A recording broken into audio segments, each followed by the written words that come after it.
अस्सलाम वालेकुम बेटा, आवाज आ रही है?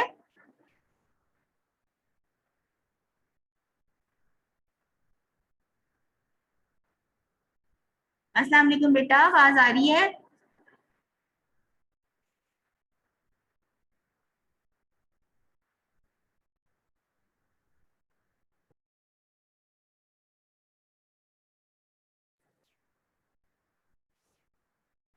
अस्सलाम वालेकुम।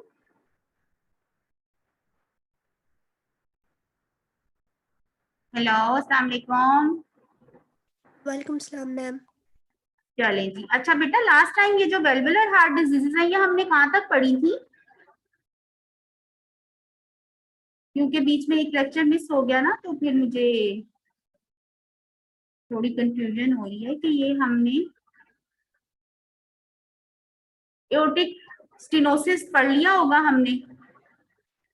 एओर्टिक रिगर्जिटेशन पढ़ा था?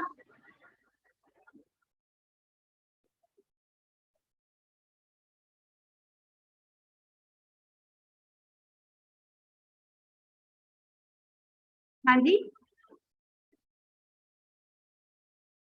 एओर्टिक स्टेनोसिस तो मुझे याद है कि आपकी क्लास ने पढ़ लिया था। क्या आपने एओर्टिक रिगर्जिटेशन पढ़ लिया था?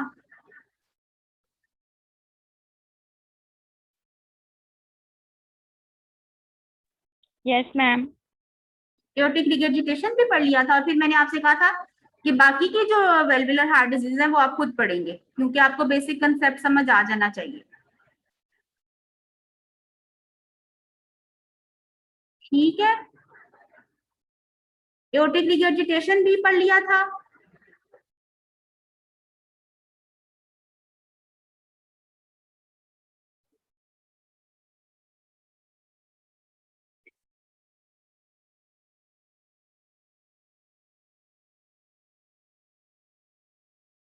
अच्छा जी, ये ट्यूबरक्लोसिस नजर आ रहा है आपको?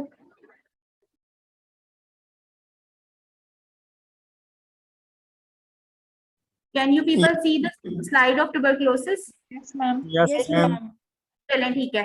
Today we are going to start our respiratory system, in which first of all we will study about the tuberculosis. आप सबको पता है कि ट्यूबरक्लोसिस एक बहुत ही प्रेवलेंट किस्म की डिजीज है, हमारे कंट्री में एंडेमिक है। एंडेमिक किसे कहते हैं? कि जिसके केसेस हमेशा किसी कम्युनिटी में पाए जाते हैं, उसको हम एंडेमिक कहते हैं। जिसके केसेस बहुत ज्यादा किसी कम्युनिटी में पाए जाते हैं, उसको पेंडेमिक कहते हैं। और ट्यूबरक्लोसिस जो है वो long long hundreds of year से जो है वो साउथ ईस्ट एशिया में round the globe he tuberculosis के केसेस बहुत ज्यादा देखने में आते हैं। लेकिन कुछ कंट्रीज हैं, खास तौर पे जो पुअर कंट्रीज होते हैं, उनमें ये डिजीज ज्यादा देखने में आती है। पुअर कंट्रीज में क्यों देखने में आती है? क्योंकि इसका न्यूट्रिशन से बहुत गहरा ताल्लुक है।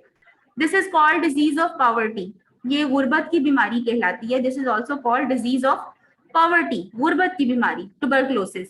क्योंकि पुअर न्यूट्रिशन का और डेवलपमेंट ऑफ ट्यूबरक्लोसिस का आपस में बहुत गहरा ताल्लुक है। जहां पेशेंट की इम्यूनिटी वीक होगी, न्यूट्रिशन की वजह से या कहीं और किसी और चीज की वजह से, ट्यूबरक्लोसिस का रिस्क बहुत बढ़ जाएगा। क्योंकि ट्यूबरक्लोसिस जो है वो कम्युनिटी में हमारे इर्द गिर्द है। जैसे ही हमारी न्यूट्रिशन वीक होगी या हमारी बॉडी के डिफेंस मैकेनिज्म वीक होंगे, तो Mycobacterium TB, which is the positive organism of tuberculosis, ये जो है हमारे ऊपर हमलावर होकर ट्यूबरक्लोसिस कॉज कर सकता है। ठीक है। तो it is an infectious disease का क्या मतलब है? कि it is cause by a infectious organism. In this case it is cause by mycobacterium TB. So अगर आपसे पूछा जाए कि what is the positive organism, what is the positive organism of tuberculosis, तो आप कहेंगे mycobacterium tuberculosis, Mycobacterium TB. So because it is caused by a bacteria, it is an infectious disease. It is a chronic disease. ये एक दफा होके दिनों में, हफ्तों में ठीक नहीं हो जाती. It takes a long period of time. फिर उसमें आगे से इसके डिफरेंट फेट्स हैं, या तो ये ठीक हो जाएगी, या ये सेकेंडरी टीबी में कन्वर्ट हो जाएगी, या प्राइमरी टीबी बहुत प्रोग्रेसिव सूरत हाल इख्तियार कर लेगी। ये फेट्स जो है इसके, कि एक दफा ट्यूबरक्लोसिस का इन्फेक्शन होने के बाद फिर आगे से उसके क्या क्या रिजल्ट निकल सकते हैं, ये हम आगे पढ़ेंगे। So it's a chronic disease. ये लंबा, इसका जो टाइम पीरियड है, इसका जो कोर्स ऑफ डिजीज है वो जरा लंबा चलता है। दैट इज व्हाई वी से it is a chronic disease. It is a communicable disease. ये एक पेशेंट से दूसरे को लग सकती है, यानी कि उर्दू में आप कहें तो ये छूत की बीमारी है। ठीक है। ये छूत की बीमारी है, यानी एक पर्सन से, ह्यूमन से दूसरे ह्यूमन को ये ट्रांसफर हो सकती है. That is why it is a communicable disease. It can be transferred, it can be communicated from one person to another, one sick person to a healthy person. That is why it is a communicable disease. Then it is a granulomatous disease. इसका क्या मतलब है? इसमें specific lesions बनते हैं जिनको granuloma कहा जाता है. हिस्टोपैथोलॉजिकली अगर हम उनको स्टडी करें माइक्रोस्कोप के नीचे, तो उनकी एक पर्टिकुलर फीचर्स और पिक्चर होती है. हिस्टोपैथोलॉजी में उसके स्पेसिफिक कैरेक्टर्स होते हैं, इसलिए उसको हम कहते हैं ग्रैनुलोमास. तो ग्रैनुलोमा फॉर्मेशन इज देयर, ग्रैनुलोमास बनते हैं, इसलिए हम इसको ग्रैनुलोमेटस डिजीज भी कहते हैं. जहां जहां पे ट्यूबरकुलोसिस जाएगी ग्रैनुलोमास बनाएगी, लंग्स में, लिवर में, किडनी में, पेरिटोनियम में, प्लूरा में, एटसेट्रा एटसेट्रा, जहां भी जाएगी ये ग्रैनुलोमास बनाएगी, जो कि इसकी हिस्टोलॉजिकल फीचर है. ठीक है, तो that is why it is also called granulomatous disease. Mainly तो ये 90% से ज्यादा इसके जो केसेस हैं वो लंग्स में होते हैं, लेकिन ये किसी भी बॉडी ऑर्गन, इवन स्किन की ट्यूबरकुलोसिस हो सकती है. जो है वो किसी भी ब्रेन से लेके, किडनी से लेके, पेरिटोनियम से लेके, प्लूरा से लेके, स्पाइन से लेके, स्पाइनल कॉर्ड से लेके, बोन से लेके स्किन तक की ट्यूबरकुलोसिस हो सकती है. यानी क्या मतलब कि एनी ऑर्गन और tissue of the body can be affected. तो जिस भी सर्जरी पे आपको शक हो कि इंटेस्टाइन की ट्यूबरकुलोसिस हो सकती है, एब्डोमिनल टीबी जिसे abdominal Koch, COCK, abdominal Koch भी कहते हैं और एब्डोमिनल टीबी भी कहते हैं. तो बाज दफा किसी मसले के लिए पेशेंट की लेप्रोटमी की जाती है. लेप्रोटमी क्या है? एब्डोमिनल सर्जरी, जिसमें जिफी स्टर्नम से लेके सिम्फिसिस प्यूबिस तक इंसिजन दिया जाता है. लेप्रोटमी, तो लैब का मतलब होता है, आपको पता है, गोद. लेप्रोटमी तो उसमें जो है वो बाज़ औक़ात इंटेस्टाइन की ट्यूबरकुलोसिस का सस्पिशन रेज करता है. इस तरह के लीजन्स होते हैं कि इंटेस्टिनल टीबी लगती है, तो फिर उसके लिए नॉर्मल सेलाइन में भी स्पेसिमेन भेजते हैं और फॉर्मलिन में भी. आम जो इन्फेक्शियस स्पेसिमेन वगैरह भेजते हैं वो फॉर्मलिन में भेजते हैं, लेकिन ट्यूबरकुलोसिस के डायग्नोसिस के लिए हम जो स्पेसिमेन लैब में भेजते हैं वो हम किस में भेजते हैं? नॉर्मल सेलाइन में. ठीक है, so it can affect any organ or tissue of the body. So tuberculosis is an infectious disease, chronic disease, communicable disease, granulomatous disease. It can affect, mainly it affect the lung. ज्यादातर तो cases, 99% cases तो lung से ही आते हैं. पहले pulmonary TB होती है और जो भी किसी और ऑर्गन की टीबी होती है वो वहीं से, लंग से ही जाती है. ठीक है, तो बहरहाल जिस भी ऑर्गन की टीबी हो, ट्रीट उसको पल्मोनोलॉजिस्ट ही करेगा. ठीक है, एक बात और इसकी कॉजेस क्या क्या होती है? माइकोबैक्टीरियम टीबी ही इसकी कॉज है, लेकिन माइकोबैक्टीरियम टीबी की फिर आगे डिफरेंट टाइप्स हैं या स्पीशीज हैं. तो माइकोबैक्टीरियम टीबी जो है वो most of the cases human में जो टीबी के होते हैं वो माइकोबैक्टीरियम टीबी कॉज करता है. और एक और टाइप है माइकोबैक्टीरियम की, माइकोबैक्टीरियम बोविस, जो कि शीप और कैटल में होता है, गाय, भैंस, भेड़, बकरी, इनमें होता है. ये इनमें एंडेमिक है. माइकोबैक्टीरियम टीबी ह्यूमन में एंडेमिक है. माइकोबैक्टीरियम बोविस जो है वो कैटल में एंडेमिक है. और कैटल से हमें कैसे आ सकता है? अगर हम इन्फेक्टेड जो है एनिमल, उसका मिल्क कंज्यूम करें, उसका अगर हम दूध पिए, तो उससे हमें भी जो है वो माइकोबैक्टीरियम बोविस की वजह से ट्यूबरकुलोसिस हो सकती है. लेकिन अल्हम्दुलिल्लाह बात क्या है कि हम दूध को बॉयल करते हैं. It's a practice in our community, जिसकी वजह से इस रूट से हमारे मुल्क में ट्यूबरकुलोसिस नहीं फैलती. लेकिन अगर कोई नॉन बॉइल्ड मिल्क यूज करेगा या अनपास्चराइज्ड मिल्क यूज करेगा तो उसको ये प्रॉब्लम हो सकता है. इससे भी फिर ह्यूमन में ट्यूबरकुलोसिस आ सकती है. लेकिन चूंकि हम मिल्क को बॉयल कर लेते हैं, बॉइलिंग ऑफ मिल्क की प्रैक्टिस है हमारे यहाँ पे, इसलिए जो है वो उसमें फिर वो डिस्ट्रॉय हो जाते हैं माइकोबैक्टीरियम अगर थे भी. तो boiling of milk is a very good practice. Mycobacterium avium, ये एड्स वाले पेशेंट जो होते हैं, एड्स वाले जो पेशेंट होते हैं, एक्वायर्ड इम्यूनोडेफिशिएंसी सिंड्रोम, ठीक है, जिनको HIV इन्फेक्शन होता है. HIV इन्फेक्शन और चीज है, एड्स और चीज है.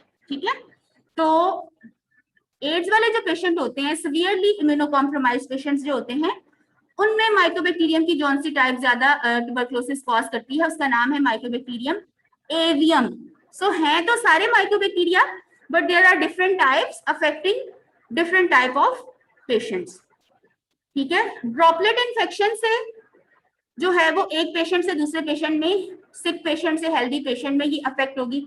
अब this is a patient suffering from tuberculosis, उसके लंग्स में जो है वो एक घोन फोकस पड़ा हुआ है। घोन फोकस हम आगे पढ़ते हैं कि क्या होता है, ठीक है। तो इसके कफ से, स्नीजिंग से, तो इस तरह की सारी एक्टिविटी से जो इसके ट्यूबरक्लोसिस कंटेनिंग ड्रॉपलेट्स जो है वो जाएंगे हेल्दी पर्सन तक, और उसको अगर उसकी भी इम्यूनिटी आगे से वीक है, जरूरी नहीं कि इसने जो है वो जरूरी इससे जो है वो ट्यूबरक्लोसिस देनी है।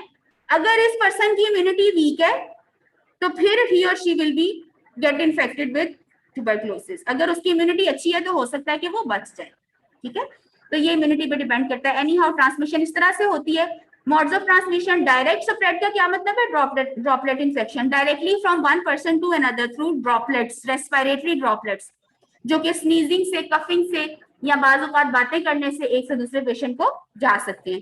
इनडायरेक्ट स्प्रेड कैसे हो सकता है? Fomite born. अब तक आपको पता है फोमाइट किसे कहते हैं? वो चीजें जो मरीज इस्तेमाल करता है, तो उसके ऊपर पेशेंट की सिक्रीशंस और इन्फेक्शन वगैरह होता है। लाइक जो है वो क्लॉथ्स हैं, टॉवल हैं, डिशेस है, कटलरी है, हाउस होल्ड आइटम्स हैं। तो ये अगर इन्फेक्टेड पर्सन से शिफ्ट के साथ शेयर करेंगे तो ये चीजें अपनी अपनी होनी चाहिए, बेहतर है। तो अगर ऐसी चीजों को शेयर करेंगे हॉस्टल्स में, घर में, तो जो है ना ट्यूबरक्लोसिस एक से दूसरे बंदे को फोमाइट बोर्न इन्फेक्शन हो सकता है। इंजेक्शन ऑफ कंटेमिनेटेड मिल्क, मैंने आपसे कहा हम मिल्क को बॉईल करते हैं इसलिए हम इस रूट से अफेक्ट नहीं होते। एनी हाउ अगर मिल्क को किसी जगह पे बॉईल नहीं किया जाता किसी कंट्री में, या फिर जो है वो पास्चराइज्ड मिल्क को इस्तेमाल करता है, तो उसको इस रूट से भी इंफेक्शन हो सकता है। प्रीडिस्पोजिंग फैक्टर्स का क्या मतलब होता है कि who are the persons which are at a greater risk of getting infection. वो कौन से लोग हैं जिनको ट्यूबरक्लोसिस होने का ज्यादा चांस है? तो वो इम्यूनो कॉम्प्रोमाइज्ड है, ठीक है, या जिनको साथ में कोई और सिस्टेमिक डिजीज हो। जो भी बात है, बात यही है कि इम्यूनिटी जिनकी अच्छी नहीं होती, they are at a greater risk of developing tuberculosis. तो सबसे पहले देखिए मैलन्यूट्रिशन लिखा हुआ है कि जिनका खाना पीना अच्छा नहीं होता। तो मैंने आपसे शुरू में क्या कहा था कि tuberculosis is called disease of poverty, गुर्बत की बीमारी। तो मैलन्यूट्रिशन, ठीक है। उसके बाद पॉवर्टी, उसके बाद ओवर क्राउडिंग, बहुत सारे लोग एक जगह पे मिल के रहते हैं, तो उसका मतलब है कि ट्रांसमिशन जो है उसके चांसेस ज्यादा हैं। अनहाइजेनिक कंडीशंस, अगर बहुत सफाई का ख्याल रखें तो बहुत सारे इन्फेक्शियस डिजीजेस से बचा जा सकता है। सो ये चीज ट्यूबरक्लोसिस पे भी सही आती है। स्मोकिंग, एल्कोहलिज्म भी जो है वो इम्यूनिटी को वीक करती है, न्यूट्रिशन को खराब करती हैं और पेशेंट के इम्यून सिस्टम को जो है वो अफेक्ट करती हैं। स्मोकिंग, एल्कोहलिज्म, स्मोकिंग जो है वो लंग्स को अफेक्ट करती है डायरेक्ट। तो लंग्स अगर जो है वो वीक होंगे, पल्मोनरी डिफेंस मैकेनिज्म्स अच्छे नहीं होंगे, तो पल्मोनरी टिश्यू को तो सबसे पहले उसने अटैक करना है, माइकोबैक्टीरियम टीबी ने। तो अगर लंग्स ही जो है वो, उनके पल्मोनरी डिफेंस मैकेनिज्म्स ही जो है वो अच्छे नहीं होंगे, तो obviously there will be a greater risk of developing tuberculosis smokers lung में। स्टेरॉइड यूज से भी इम्यूनिटी कम होती है। Steroids are immuno suppressants. तो इसलिए हम कहते हैं कि बगैर अशद जरूरत के नहीं लेने चाहिए। Diabetes mellitus is a microvascular disease. Diabetes भी इम्यूनिटी को कम करती है। इस वजह से क्रॉनिक लंग डिजीजेस में पल्मोनरी डिफेंस मैकेनिज्म, लंग का स्ट्रक्चर खराब होता है। इस वजह से साइटोटॉक्सिक ड्रग, सारी तरह की ये जो सारी तरह की इम्यूनोसप्रेसेंट ड्रग है या सारी तरह की कीमोथेरेप्यूटिक ड्रग्स हैं, they affect the immune system of the patient, so they will increase the risk of getting infection by mycobacterium tuberculosis. So these are the predisposing factors, यानी कि एक इंसान में कौन सी चीजें ऐसी हो सकती हैं जो उसका ट्यूबरक्लोसिस का शिकार होने के लिए उसको ज्यादा वल्नरेबल बना सकती हैं। कौन से पेशेंट्स हैं जिसमें ट्यूबरक्लोसिस होने के ज्यादा चांसेस हैं? सो इन पेशेंट्स में अगर कोई cough, low grade fever, night sweats, weakness, weight loss, anorexia के सिम्टम्स आते हैं, which are the cardinal sign and symptoms of tuberculosis. तो इन पेशेंट्स में अगर आते हैं तो हमें ज्यादा एग्रेसिवली ट्यूबरक्लोसिस के बारे में सोचना चाहिए और उसका वर्कअप करना चाहिए। Types of tuberculosis, primary TB and secondary TB. Primary TB and secondary TB. Secondary TB को पोस्ट प्राइमरी टीबी भी कहते हैं। तो प्राइमरी टीबी जो है वो किन लोगों में होती है? जो पहली दफा होता है इन्फेक्शन ट्यूबरक्लोसिस का, that is called primary TB. That is called primary TB. जो पहली दफा, एक पेशेंट पहले प्रीवियसली हेल्दी था, उसे कोई ट्यूबरक्लोसिस नहीं थी, उसे जिंदगी में पहली दफा ट्यूबरक्लोसिस का इन्फेक्शन हुआ है, तो हम उसे क्या कहेंगे? प्राइमरी टीबी, ठीक है। Previously healthy and unexposed individual. तो ज्यादातर ये कौन होते हैं? बच्चे। ठीक है, इम्यून सिस्टम अभी बहुत ज्यादा वेल डेवलप नहीं है, बहुत अच्छा नहीं है, तो इनको ज्यादा रिस्क होता है। मोस्टली अफेक्ट्स द लंग्स, और लंग्स में lower part of the upper lobe या upper part of the lower lobe, यानी कि दरमियान वाला portion, lower part of upper lobe या upper part of the lower lobe.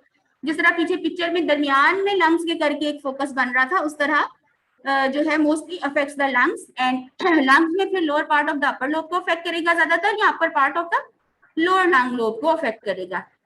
Primary infection जब होता है ड्रॉपलेट ट्रांसमिशन के थ्रू, जब लंग्स तक इन्फेक्शन पहुंचता है, तो लंग्स में जो लियन बनता है उसको कहते हैं Ghon focus, GHON, Ghon, FOCUS, focus, Ghon focus. 1 घंटे के अंदर अंदर ये ट्यूबरकुलोसिस की जो माइक्रोबैक्टीरिया हैं, इसको बेसिलाई हैं ये। ठीक है, एक क्या होते हैं? कोकाई, जो कि राउंड बॉल शेप होते हैं बैक्टीरिया, और एक होते हैं बेसिलाई जो रॉड शेप्ड होते हैं, इलोंगेटेड रॉड शेप्ड होते हैं, तो उनको क्या कहते हैं? बेसिलाई।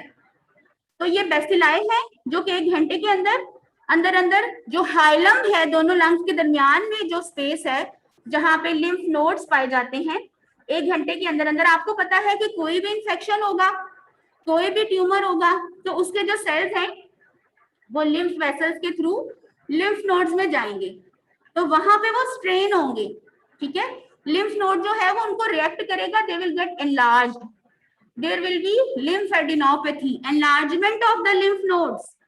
ठीक है, तो घोन फोकस बनेगा लंग के अंदर, और 1 घंटे के अंदर अंदर बेसिलाई जो है वो through lymphatics they will travel to the hilar lymph nodes, और वहां पे हाइलर लिम्फ नोड्स की जो है वो एनलार्जमेंट हो जाएगी, एनलार्ज हाइलर लिम्फ नोड्स।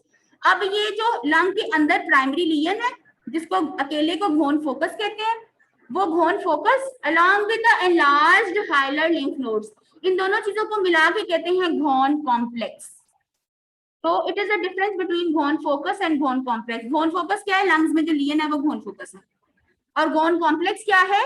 कि enlarged hilar lymph nodes and intrapulmonary lesion में जो घोन फोकस है, उन दोनों को मिला के हम कहते हैं घोन कॉम्प्लेक्स। तो प्राइमरी टीबी जो है जब वो पेशेंट को हो जाती है, तो सबसे पहले कौन से सेल्स जो है वो लड़ने के लिए आते हैं? वो न्यूट्रोफिल्स हैं। आपको पता है कि एक्यूट इन्फेक्शन में सबसे पहले जो सेल्स प्राइमरी डिफेंस के लिए आते हैं, बैक्टीरिया को मारने के लिए, बैक्टीरिया को डेड करने के लिए, उससे मुकाबला करने के लिए आते हैं, वो न्यूट्रोफिल्स होते हैं ज्यादातर। ठीक है, तो सबसे पहले न्यूट्रोफिल्स आते हैं, और 48 घंटे के बाद यानी 2 दिन के अंदर अंदर मैक्रोफेजेस आ जाती हैं, जो कि ज्यादा पावरफुल, उनमें ज्यादा साइटोटॉक्सिक एंजाइम्स होते हैं, ये साइज में बड़े होते हैं, तो वो आते हैं, दे विल इंजेस्ट, वो खा जाते हैं माइक्रोबैक्टीरियम को फॉर डिस्ट्रक्शन, और फिर अपने अंदर ले जाके उसको डिस्ट्रक्ट करते हैं। ठीक है, और एज अ रिजल्ट चीजी मटेरियल बनता है, जो कि ट्यूबरकुलोसिस की जगह पे फिर वो चीजी मटेरियल पाया जाता है। मैक्रोफेजेस जो है वो एक और काम भी करते हैं, एक तो वो खुद बैक्टीरिया को इंजेस्ट करके उन्हें डिस्ट्रॉय करते हैं, दूसरा काम वो ये करते हैं कि वो टी सेल इम्यूनिटी को स्टिमुलेट करते हैं। T cell B cell immunity के बारे में आप जानते हैं, टी सेल इम्यूनिटी को वो करते हैं, वो टी सेल इम्यूनिटी को इनिशिएट करते हैं। ठीक है, तो ये काम जो है करने के लिए 3 से 8 हफ्ते चाहिए मैक्रोफेजेस को। टी सेल्स को एक्टिवेट करने के लिए मैक्रोफेजेस को कितना टाइम चाहिए? 3 to 8 वीक्स। और इसीलिए ट्यूबरकुलोसिस का इन्फेक्शन जब होता है तो 3 से 8 हफ्ते में ट्यूबरकुलिन टेस्ट पॉजिटिव हो जाता है, क्योंकि इस ट्यूबरकुलिन टेस्ट में क्या देखना है? टी सेल इम्यूनिटी की वजह से इसमें पॉजिटिव आना है।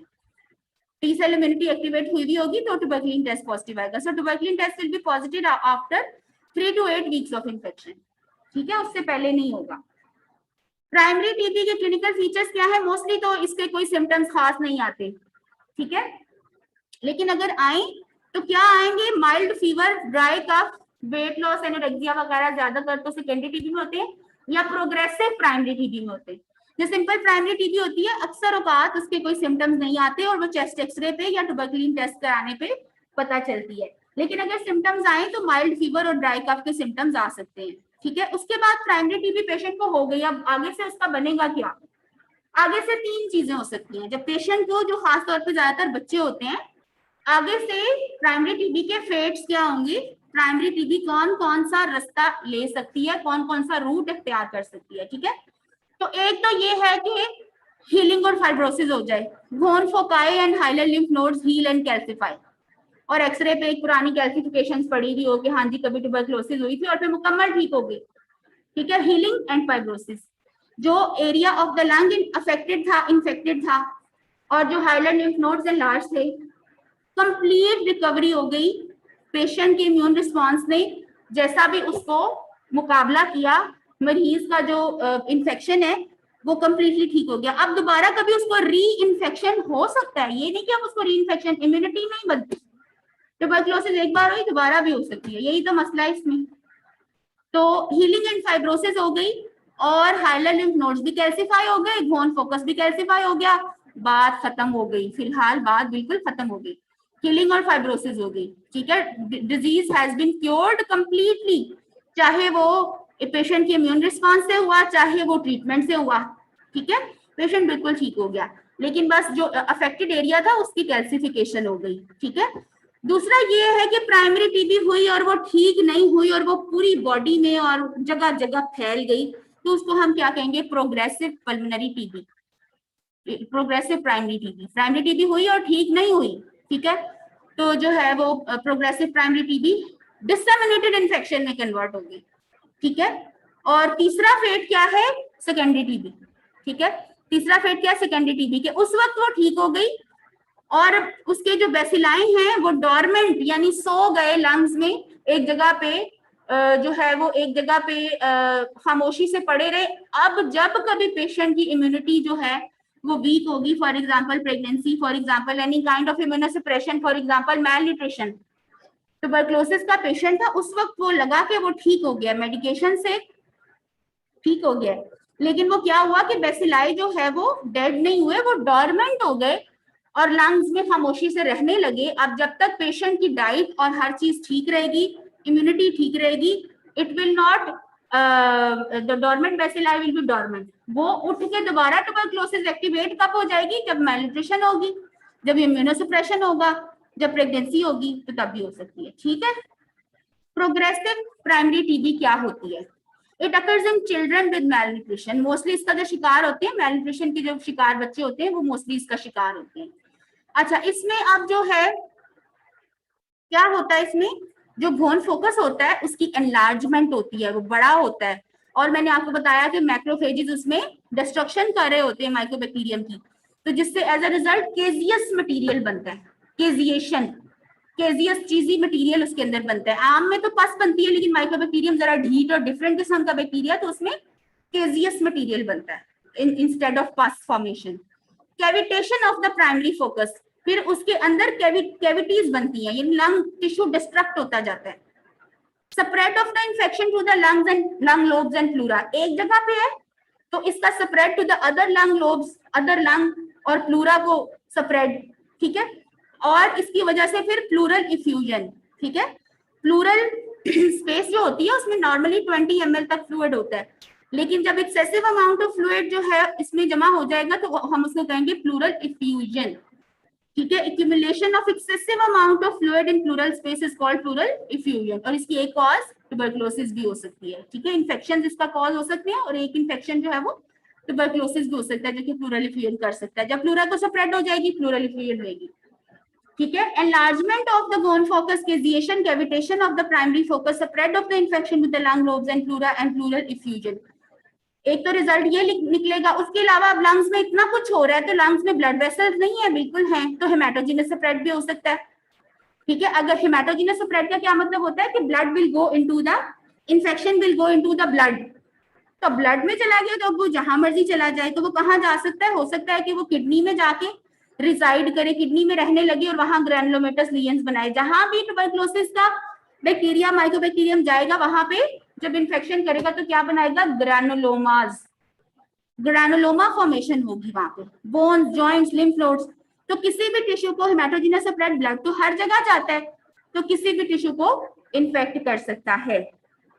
मिलरी टीबी का वर्ड हम कब यूज करते हैं, this is for disseminated infection, बहुत ज्यादा ऑर्गन्स इन्वॉल्व हो गए, एक दो से ज्यादा ऑर्गन्स इन्वॉल्व हो गए, तो इसको हम कहते हैं मिलरी टीबी, ठीक है।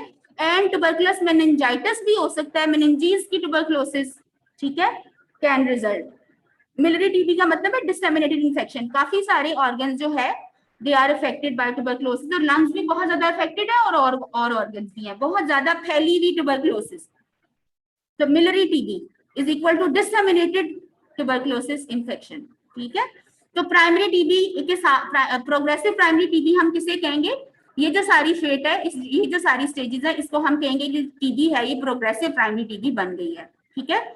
अच्छा, सेकेंडरी टीबी क्या है, it develops in previously sensitised और एक्सपोज्ड इंडिविजुअल। ये वो इन्फेक्शन है जो पहली मर्तबा नहीं हुआ, जो पहली मर्तबा इन्फेक्शन ये नहीं हुआ, ये इन्फेक्शन जो है वो दूसरी मर्तबा हुआ है या तीसरी मर्तबा हुआ है, तो उसको हम सेकेंडरी टीबी कहेंगे। अब वो कैसे हो सकता है, एक तो ये कि री इन्फेक्शन दोबारा तो टीबी हो गई, पहले पेशेंट को टीबी हुई, पेशेंट बिल्कुल ठीक हो गया या नहीं हुआ व्हाटसोएवर, लेकिन दोबारा जो टीबी हो गई, पहले से एक पेशेंट को ट्यूबरक्लोसिस थी या है, तो उसको दोबारा ट्यूबरक्लोसिस जब होगी तो हम उसे कहेंगे सेकेंडरी टीबी। और दूसरा तरीका क्या हो सकता है कि रीएक्टिवेशन ऑफ डोरमेंट बेसिलाई, पहले टीबी हुई, ठीक हो गई, पेशेंट लगा कि बिल्कुल ठीक है पेशेंट, लेकिन जो बेसिलाई है वो कंप्लीटली डेड नहीं हुए, वो डोरमेंट रहे लंग टिश्यू में।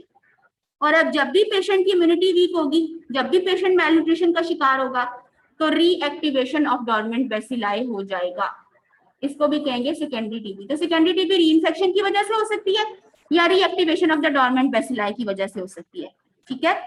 और ये प्राइमरी टीबी के थोड़े अरसे के बाद भी हो सकती है, लेकिन ज्यादातर ऐसा है कि 20-30 साल के बाद, 10 साल के बाद, डेकेड्स के बाद होती है, खास तौर पे जब पेशेंट के इम्यून मैकेनिज्म्स वीक होते हैं, मैलन्यूट्रिशन से, इम्यूनोसुप्रेशन से का जब वो शिकार होता है, तो उसकी जो डोरमेंट बेसिलाई वो एक्टिवेट हो जाते हैं, patient will suffer from secondary TB, ठीक है। सेकेंडरी टीबी के खास जो लीजन्स बनते हैं उसमें ये खास बात है कि उनमें कैविटीज बहुत बनती है, प्राइमरी टीबी में भी कैविटीज बनती हैं, लेकिन सेकेंडरी टीबी में कैविटेटरी लीजन्स जो है वो ज्यादा बनते हैं। ये जो है यहाँ पे हमें कैविटेटरी लीजन्स नजर आ रहे हैं। तो लंग टिश्यू तो खत्म हो गया, डिस्ट्रक्ट हो गया, अब इस पेशेंट को breathlessness, cough, weight loss, anorexia, low grade fever, night sweats, ये सब कुछ होगा, ठीक है। तो ये कैविटेटरी लीजन्स, और ये ऊपर वाले लोब में क्यों बन रहे हैं जी, नीचे वाले लोब्स में क्यों नहीं ज्यादा, क्योंकि सेकेंडरी टीबी के जो फोकस है वो ज्यादातर ये यहाँ से स्टार्ट हो रहा है, ये स्टार्ट हुआ, ये फिर बड़े कैविटी बनी और ये डिसेमिनेट होता गया, ठीक है। तो सेकेंडरी टीबी को ट्रीट करना भी और ज्यादा मुश्किल होता है, ठीक है। तो कैविटेटरी लीजन्स बनते हैं, ये स्टेजेस ऑफ डेवलपमेंट है 1, 2, 3, माइल्ड, मॉडरेट, सीवियर, ठीक है। तो ये कैविटेटरी लीजन्स हम ये अपर लोब में क्यों देख रहे हैं, यहाँ पे ऑक्सीजन टेंशन ज्यादा होती है, अपर जो लंग एपेक्स है उसमें क्यों ज्यादातर ये फोकस या सेकेंडरी टीबी की एक्टिवेशन जो होती है, तो माइकोबैक्टीरियम कहाँ हमें उसका फोकस नजर आता है, लंग के एपेक्स में। क्यों, क्योंकि माइकोबैक्टीरियम अच्छी ऑक्सीजन में अच्छा ग्रो करता है, ज्यादा ऑक्सीजन में ज्यादा ग्रो करता है, एपेक्स में ऑक्सीजन बहुत ज्यादा होती है, इसलिए वो वहां जाके घर बनाता है, ठीक है। Tuberculous cavities are formed, caseation occur in the centre, granuloma formation primary TB में भी होना है, सेकेंडरी टीबी में भी होना है, एंड ग्रैनुलोमा फॉर्मेशन जो है they will rupture into the bronchus. जब ब्रोंकस में ग्रैनुलोमा रप्चर हो जाएगा तो ऑब्वियस सी बात है, ब्रोंकस तो किस सारे लंग लोब्स में जा रहे हैं, ठीक है, तो दूसरे लंग लोब्स भी जो है वो और लंग सेगमेंट्स भी जो है वो इन्वॉल्व होंगे। तो अब ये सारी इन्फ्लेमेशन ही तो है, तो हम इसको ट्यूबरकुलस निमोनिया भी कह सकते हैं। निमोनिया का क्या मतलब है, infection and inflammation of the lung tissue. तो क्या ये इन्फेक्शन और इन्फ्लेमेशन, ग्रैनुलोमा क्या मतलब है, chronic inflammation, tuberculosis a chronic inflammatory disease, तो हम इसको ट्यूबरकुलस निमोनिया भी कह सकते हैं। Disseminated infection and inflammation of the lungs, उसको हम निमोनिया कहते हैं, सो ट्यूबरकुलस निमोनिया भी इसको हम कह सकते हैं। Common sites are apices of one और both the lungs, apex of the lung, क्यों वहां पे जाता है mycobacterium, as the oxygen tension is high in the apices which increases the growth of mycobacterium TB। Mycobacterium TB की जो growth है वो हाई ऑक्सीजन टेंशन वाले एरियाज में ज्यादा अच्छी होती है, जो कि एपिसिस ऑफ द लंग है, इसलिए इस जगहों पे रहना वो शुरू करता है। पोस्ट प्राइमरी टीबी या secondary TB, post primary TB या सेकेंडरी टीबी, ठीक है जी। तो इसके सिम्टम्स क्या होते हैं, दो तरह के सिम्टम्स है, सिस्टेमिक सिम्टम, सेकेंडरी टीबी के सिम्टम्स क्या है, सिस्टेमिक सिम्टम जो पूरी बॉडी में आते हैं, लोकल सिम्टम जो सिर्फ लंग्स में आते हैं, ठीक है, सिस्टेमिक सिम्टम जो पूरी बॉडी में आते हैं, और लोकल सिम्टम जो सिर्फ एक पर्टिकुलर जगह पे लोकल, जहाँ पे लंग्स अफेक्ट हुए हैं तो लोकल सिम्टम जो लंग्स में आएंगे, ठीक है। सिस्टेमिक सिम्टम्स क्या है? लो grade fever, night sweats, doctor साहब रात को पसीने आते हैं, ठंडे पसीने आते हैं रात को, और बुखार रहता है, रात को तेज हो जाता है, दिन में ठीक हो जाता है, रात को बुखार हो जाता है, वेट लॉस, एनोरेक्सिया, कुछ खाने पीने को दिल नहीं करता, मलेज, वीकनेस, ठीक है, कमजोरी बहुत ज्यादा, वेट लॉस, एनोरेक्सिया, तो ये चीजें जब हो। लोकल सिम्टम्स क्या हो सकते हैं? कफ, जाहिर है कफ क्या था? A response of the body या a response of the pulmonary tissue to the irritation of lower respiratory tract. Lower respiratory tract में आपको पता है लंग्स और ये ब्रोंकाई वगैरह आते हैं, ठीक है। तो कफ, और कफ के साथ स्पूटम, क्योंकि इन्फेक्शन, इन्फ्लेमेशन, फ्लूइड बन रहा है अंदर, और ये जो ग्रैनुलोमास है ये इरोड करते हैं ब्लड वेसल्स को, तो थोड़ा बहुत ब्लड में स्पूटम में ब्लड भी आ सकता है, उसको हम क्या कहेंगे? Haemoptysis. Haematemesis is blood in vomitus, haemoptysis is blood in sputum. Chest pain, जाहिर pulmonary tissue is affected. Dyspnoea, जब पल्मोनरी टिश्यू डिस्ट्रक्ट हो रहा है डिस्निया होगा, ठीक है। तो ये है लोकल सिम्टम्स और ये सिस्टेमिक सिम्टम्स, तो इनका कॉम्बिनेशन जो है वो सेकेंडरी टीबी ज्यादा सिम्टोमेटिक होती है, क्योंकि ज्यादा डिस्ट्रक्शन कर रही होती है पल्मोनरी टिश्यू की, तो इसलिए ज्यादा सिम्टम्स आते हैं।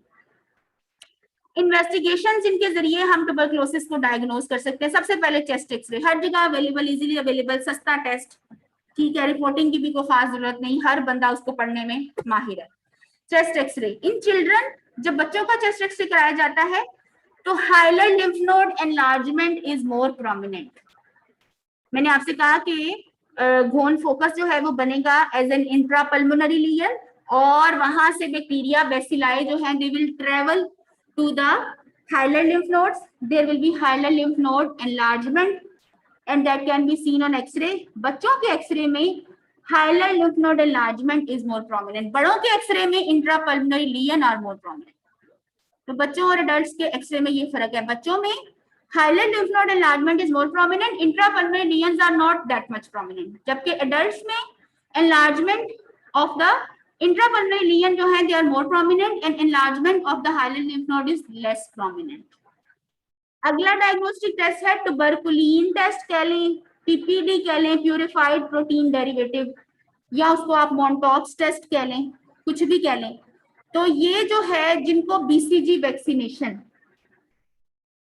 ठीक है, बीसीजी वैक्सीनेशन क्या है? ट्यूबरकुलोसिस की वैक्सीनेशन, जो पैदा होते साथ ही असूली तौर पे आइडियली बच्चे को पैदाइश के कोई 3-4 दिन के अंदर अंदर लग जानी चाहिए, क्योंकि बच्चा है छोटा सा, उसके इर्द गिर्द ये माइक्रोबैक्टीरियम है, तो उसको वैक्सीनेट जरूर करना चाहिए। जब बच्चा पैदा होता है तो फौरन उसको, आज के जमाने में अभी एट प्रेजेंट पाकिस्तान में जो नॉलेज है उसमें उसको फौरन यानी विद इन सम डेज, ये नहीं कि पैदा होते बिल्कुल साथ ही नहीं दिया तो कोई क़यामत आ जाएगी, हफ्ते 10 दिन 15 दिन के अंदर अंदर as early as possible BCG का इंजेक्शन, पोलियो के ड्रॉप्स और हेपेटाइटिस बी की वैक्सीनेशन, जो कि हमारा कंट्री प्रोवाइड ही करता, अगर वो आप खुद खरीद के बच्चे को लगाएं तो that is very good for the baby. तो ये 3 चीजें जो हैं वो बच्चे को पैदाइश के बाद एज अर्ली एज पॉसिबल मिलनी चाहिए, ये उसका हक है, ठीक है, क्योंकि ये वो काम है जो हम उसके लिए कर सकते हैं, ठीक है।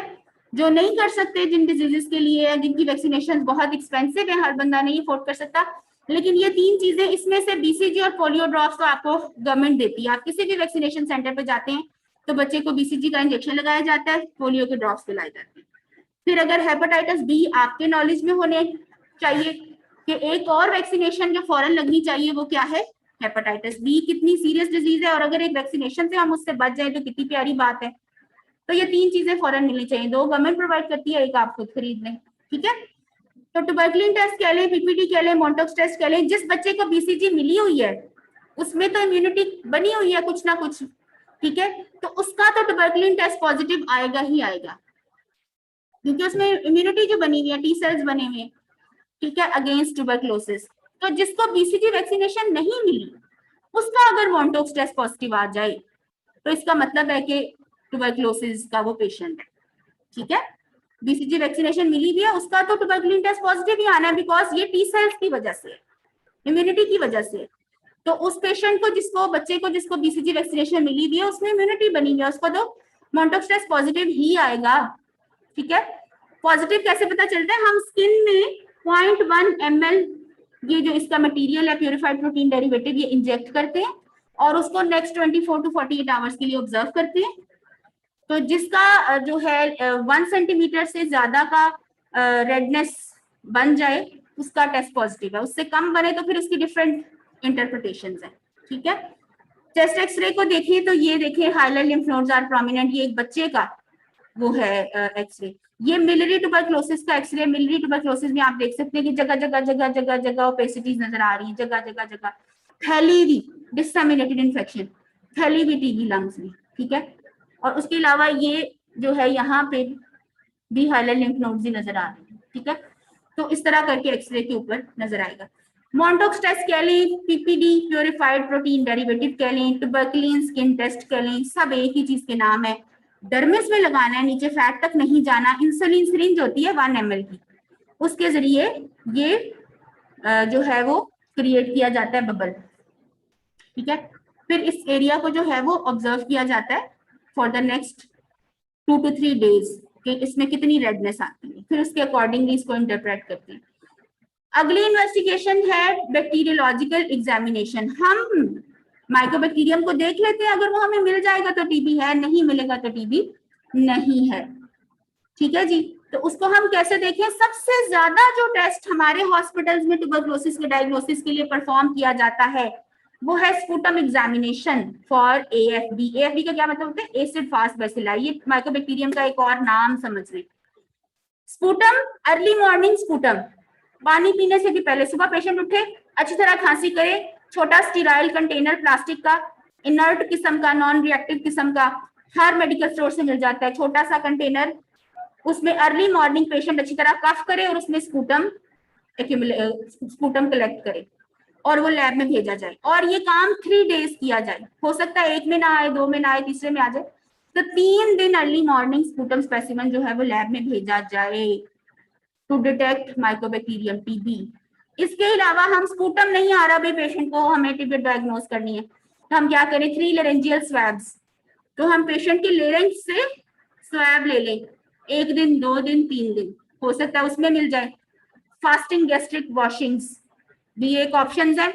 ये सैंपल कलेक्शन के डिफरेंट तरीके हैं जिसमें हम माइक्रोबैक्टीरियम हमें मिल सकता है। पेशेंट जो है वो इंजेस्ट करता है अपने स्पूटम को, अपने सलाइवा को, तो जो है वो गैस्ट्रिक वॉशिंग्स में भी हमें माइक्रोबैक्टीरियम मिल सकता है। If mycobacterium is isolated in any of the sample, diagnosis is confirm. इनमें से किसी में माइक्रोबैक्टीरियम टीबी माइक्रोस्कोप के नीचे नजर आ गया, tuberculosis is confirmed.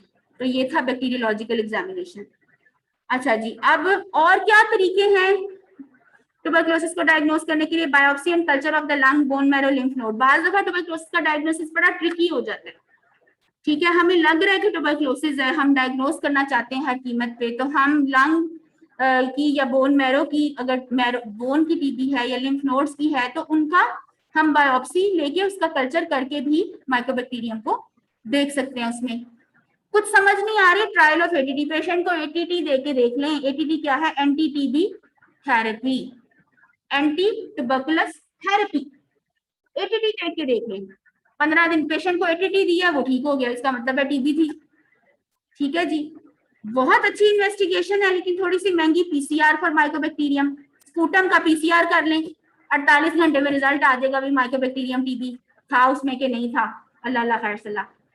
Fibre optic bronchoscopy, जिसमें कॉम्प्लेक्स हो जाए, ज्यादा मुश्किल हो जाए डायग्नोसिस, तो ब्रोंकियल वॉशिंग्स फाइबर ऑप्टिक ब्रोंकोस्कोपी पे, बड़ी पतली सी ब्रोंकोस्कोप होती है, वो लंग्स में डाल के, तो ब्रोंकाई में डाल के ब्रोंकियल वॉशिंग्स ले सकते हैं, बायोप्सीज ले सकते हैं, तो उसको फिर एग्जामिन कर सकते हैं histopathologically for the presence of mycobacteria. ठीक है जी, कॉम्प्लिकेशंस ऑफ ट्यूबरकुलोसिस, ट्यूबरकुलोसिस जब बिगड़ जाती है, डिसमिनेट कर जाती है, तो फिर उसकी वजह से क्या क्या मसले हो सकते हैं? Pleurisy, inflammation of the pleura, pleuritis. ठीक है, इन्फ्लेमेशन ऑफ द प्लूरा कर सकती है, यानी कि प्लूरल इन्फेक्शन कर सकती है। न्यूमोथोरेक्स कब होता है? मैंने आपको बताया सेकेंडरी टीबी में कैविटीज बनती है, प्राइमरी में भी थोड़ी बहुत बनती है, लेकिन सेकेंडरी में बड़ी बड़ी कैविटीज लंग में बनती हैं। अगर वो कैविटी जो है it will rupture into the pleura. अब प्लूरल स्पेस में नॉर्मली कोई एयर नहीं होती, ये बात आपने याद रखनी है। प्लूरल स्पेस का एयर से कोई ताल्लुक नहीं है। प्लूरल स्पेस में नॉर्मली उसमें 20 ml के अराउंड फ्लूइड होता है, ताकि प्लूरा और लंग इंस्पिरेशन एक्सपायरेशन में उनमें जो है वो रेजिस्टेंस ना कोई आए, स्मूथ इंस्पिरेशन एक्सपायरेशन में जो है वो प्लूरा और लंग जो है वो आपस में उनको वो रगड़ना पैदा हो, इसलिए थोड़ा सा फ्लूइड होता है just to line the pleura and outer surface of lung. लेकिन प्लूरल कैविटी में कोई एयर नहीं होती। अगर प्लूरल कैविटी में एयर जाएगी किसी वजह से तो वो एबनॉर्मेलिटी या डिजीज है, उसको न्यूमोथोरेक्स कहते हैं, जो कि हम अगले लेक्चर में पढ़ेंगे। न्यूमोथोरेक्स इसको कहते हैं। Pneumothorax is the presence of abnormal amount of air या presence of air in the pleural cavity, क्योंकि प्लूरल कैविटी में कोई एयर नहीं होती। अगर एयर होगी तो उसको वो बीमारी है, उसको हम कहेंगे pneumothorax due to rupture of a cavity into the pleura. अगर लंग के अंदर ट्यूबरकुलस कैविटी है और वो कैविटी रप्चर कर जाती है प्लूरा की तरफ, प्लूरा में प्लूरल स्पेस में, तो अब लंग रप्चर कर गया प्लूरल स्पेस में, तो लंग्स में तो एयर है, एल्विलाई है, तो lung air will go into the pleural cavity, तो न्यूमोथोरेक्स हो जाएगा। ट्यूबरकुलस लेरेंजाइटिस, लेरेंक्स का इन्फ्लेमेशन, फेरेंजाइटिस फेरेंक्स का इन्फ्लेमेशन, टॉन्सिलाइटिस, तो tuberculosis of all these organs, upper respiratory tract के ऑर्गन। ट्यूबरकुलस एंटेराइटिस यानी कि ट्यूबरकुलोसिस ऑफ द इंटेस्टाइन, जिसको एब्डोमिनल टीबी भी कहते हैं और एब्डोमिनल कॉक भी कहते हैं। स्क्यूरेक्टल एब्सेस, स्क्यूरेक्टल स्पेस या स्क्यूरेक्टल फॉसा, आप सबको पता है स्क्यूरेक्टल स्पेस कहाँ पे है, तो उसमें जब भी एब्सेस बनता है तो हमने ट्यूबरकुलोसिस के बारे में जरूर सोचना है। और जब एब्सेस को हम ड्रेन करें तो उसको दो एक कंटेनर में उसका सैंपल भेजें, एक नॉर्मल सलाइन में और एक फॉर्मलिन में। फॉर्मलिन वाला स्पेसिमेन किस लिए है? बाकी इंफेक्शंस को देखने के लिए। नॉर्मल सलाइन वाला इंफेक्शन जो स्पेसिमेन है, सैंपल है, वो किस लिए है? ट्यूबरकुलोसिस को डायग्नोज करने के लिए। Tuberculosis should be considered in all the cases of ischiorectal abscess. तो ट्यूबरकुलोसिस जो है स्क्यूरेक्टल एब्सेस के तौर पे भी प्रेजेंट कर सकती है। Disseminated infection in immuno compromise, जिनका इम्यूनिटी बहुत लो होती है उनमें ज्यादा ऑर्गन्स की टीबी हो जाती है। रेस्पिरेटरी फेलियर एडवांस्ड केसेस में, तो मैंने आपको क्या बताया था, जब भी लंग्स की एडवांस डिजीज होगी, लंग्स की बीमारी होगी, it can affect the right ventricle, it can result into right ventricular failure. Mechanism आप जानते हैं, पिछली लेक्चर में यही डिस्कस हुआ है। In advance cases when much of the lung tissue is destroyed, तो उसमें ब्लड वेसल्स भी डिस्ट्रॉय हो जाती है ना।